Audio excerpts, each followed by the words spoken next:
Assalamualaikum warahmatullahi wabarakatuh. Perkenalkan, nama saya Fairuzara Fuadi dari PR 4304 dengan NIM 150319445.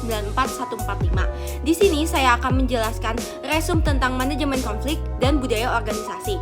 Tugas ini diperuntukkan untuk memenuhi nilai mata kuliah manajemen komunikasi. Pertama-tama, saya akan menjelaskan tentang manajemen konflik.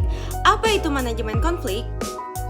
Manajemen konflik menurut Manner adalah suatu proses yang rasional yang sifatnya iteratif yang terjadi secara terus-menerus hingga ia mengalami suatu penyempurnaan hingga mendapatkan suatu model yang ideal. Teori utama penyebab konflik.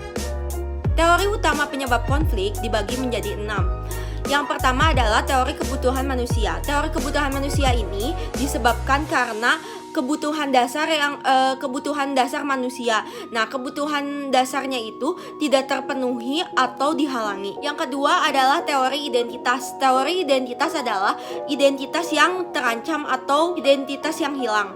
Nah, yang ketiga adalah teori hubungan masyarakat. Teori hubungan masyarakat itu terjadi karena adanya polarisasi yang terjadi secara terus-menerus, biasanya seperti perkelahian, ketidakpercayaan, atau permusuhan. Yang keempat, teori kesalahpahaman antar budaya. Nah, teori ini disebabkan karena ketidakcocokan dalam cara ia berkomunikasi di budaya tersebut. Kelima adalah teori transformasi konflik. Teori transformasi konflik ini disebabkan karena masalah-masalah ketidaksetaraan. Nah, yang terakhir adalah teori prinsip negosiasi. Teori prinsip negosiasi ini karena perbedaan perspektif atau tidak selaras. Tujuan manajemen konflik yaitu ada 3. Yang pertama yaitu untuk meminimalisir dan mencegah gangguan pada anggotanya.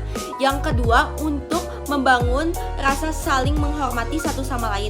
Yang ketiga untuk membangun kreativitas para anggotanya. Dalam manajemen konflik tentunya kita harus memiliki strategi.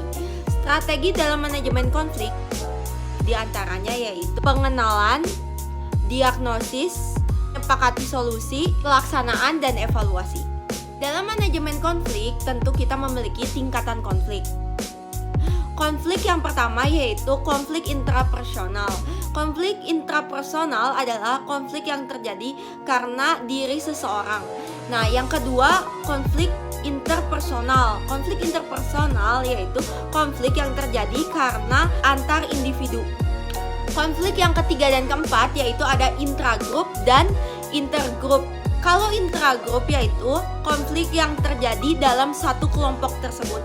Kalau konflik intergrup yaitu konflik yang terjadi antar kelompok. Konflik yang kelima dan keenam yaitu ada konflik intraorganisasi dan interorganisasi.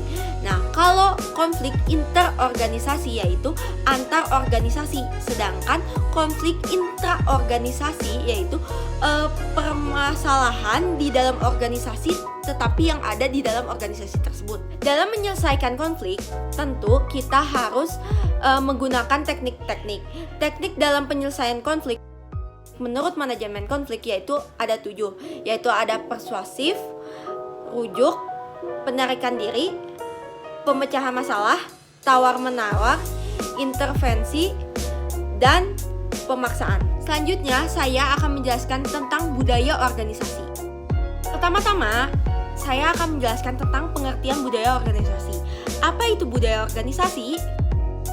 Budaya organisasi adalah satu peluang untuk membangun sumber daya manusia dengan menggunakan aspek perubahan sikap dan perilaku yang diharapkan mampu menyesuaikan diri dengan tantangan yang ada, baik yang sedang dilakukan maupun tantangan yang akan datang.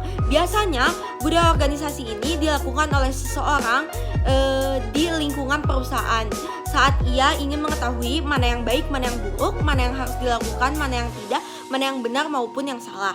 Dengan adanya budaya organisasi, maka tujuan organisasi akan tersampaikan atau akan berjalan dengan baik. Apabila budaya organisasi yang lemah dan bertentangan, maka tujuan-tujuan dari perusahaan tidak akan berjalan.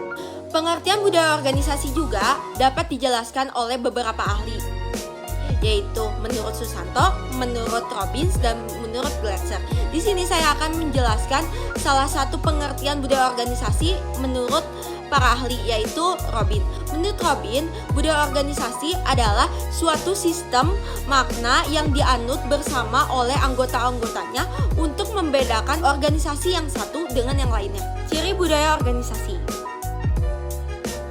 Ciri budaya organisasi yaitu memiliki dua tipe yang berbeda. Ada 11 ciri budaya organisasi yang unggul dan ada 8 ciri budaya organisasi yang membawa sukses. Nah, di sini saya akan menjelaskan beberapa saja dari 11 ciri budaya organisasi yang unggul. Nah, yang pertama, keyakinan. Jadi kita itu harus memiliki keyakinan bahwa manusia itu sangatlah penting dalam suatu perusahaan. Jadi keyakinan yang tidak tergoyahkan. Terus yang kedua, keyakinan bahwa informasi itu sangatlah penting, baik itu informasinya buruk maupun baik gitu. Terus yang terakhir, kesadaran bahwa komunikasi ke atas itu sangatlah penting daripada komunikasi ke bawah. Fungsi budaya organisasi. Fungsi budaya organisasi memiliki fungsi untuk berpengaruh pada perilaku orang lain atau individu dalam suatu organisasi atau dalam suatu kelompok tersebut. Manfaat budaya organisasi. Nah, di sini saya akan menjelaskan manfaat dari budaya organisasi.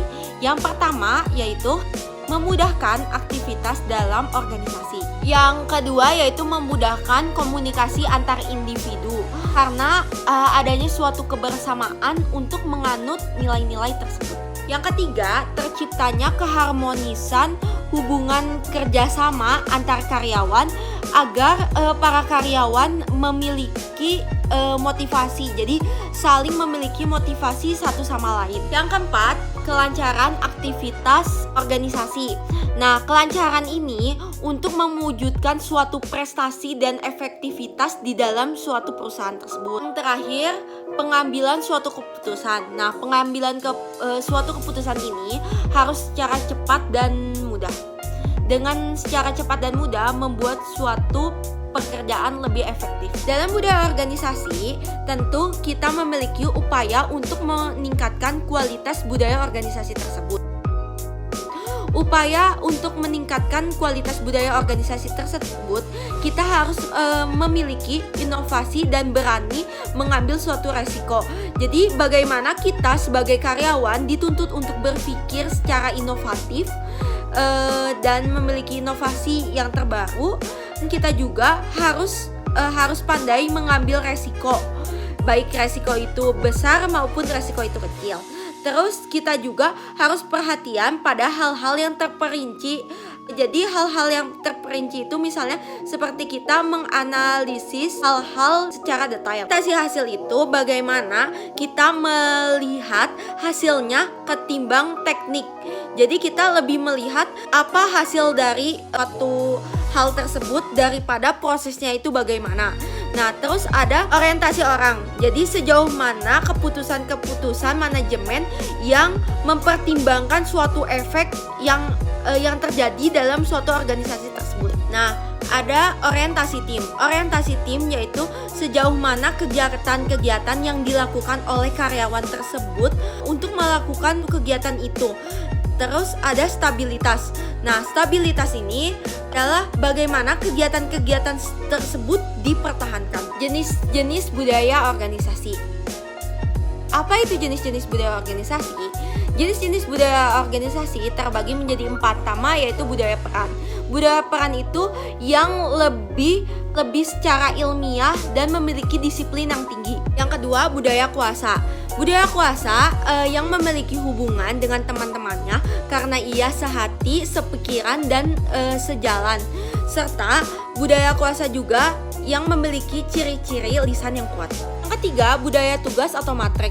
Di budaya tugas atau matrik ini, orang-orang yang berkumpul dengan latar belakang yang berbeda-beda tetapi hanya untuk satu tugas yang sama. Keempat, budaya otomatis. Budaya otomatis ini seseorang yang berkumpul karena memiliki minat dan visi yang sama untuk mencapai suatu tujuan yang sama juga atau tugas yang sama. Faktor-faktor yang mempengaruhi budaya organisasi. Faktor-faktor yang mempengaruhi budaya organisasi diantaranya yaitu pengaruh dari luar yang sangat luas.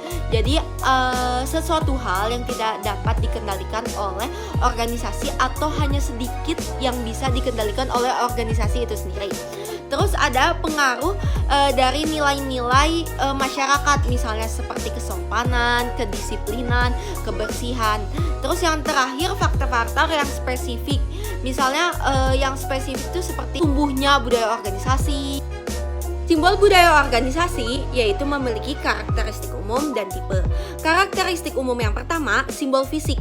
Simbol fisik itu seperti seni dan logo. Terus ada simbol perilaku. Simbol perilaku seperti upacara, adat, dan tradisi. Yang terakhir yaitu ada simbol verbal. Simbol verbal seperti anekdot dan lelucon. Sekian dari saya, mohon maaf apabila ada kesalahan dan kekurangan dalam penyampaian materi karena saya masih dalam proses pembelajaran. Sekian, wassalamualaikum warahmatullahi wabarakatuh.